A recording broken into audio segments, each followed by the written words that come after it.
Hello my dears. ये जो high vibration कौन हाई वाइब्रेशन रही आमर सब मैनिफेस्टेशन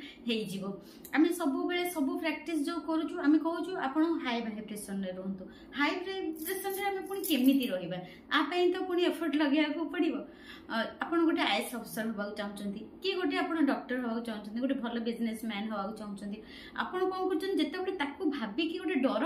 भर्ती कर दौरान आपण मुंडे आप हाँ मोर ये बिजनेसटा करुँच मोर लाभ हम तो मुझे परीक्षाटा देली मोर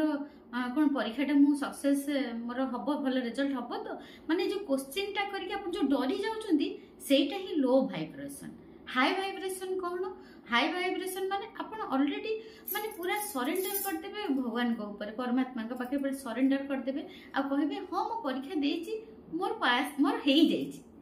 हाई वाइब्रेशन माने आम अलाइनमेंट रहा आमर जो डिजायर सहित आम अलाइनमेंट रहा धर मु गोटे माने गवर्नमेंट जॉब अफसर होगा चाहूँगी माने मु सेटा एबे फील करी जे मु ऑलरेडी अफसर मोर से चाकरीटा मु पाई जाइछि पाई गले परे आपन केमती फील हो पूरा खुशी आनंद पूरा उत्साह उल्लास जो फीलिंग्सटा आपन क्रिएट हो पाई सारला परे आपन एबे भाबंतु जे मु पाई देइछि सेटा ही हाई वाइब्रेशन।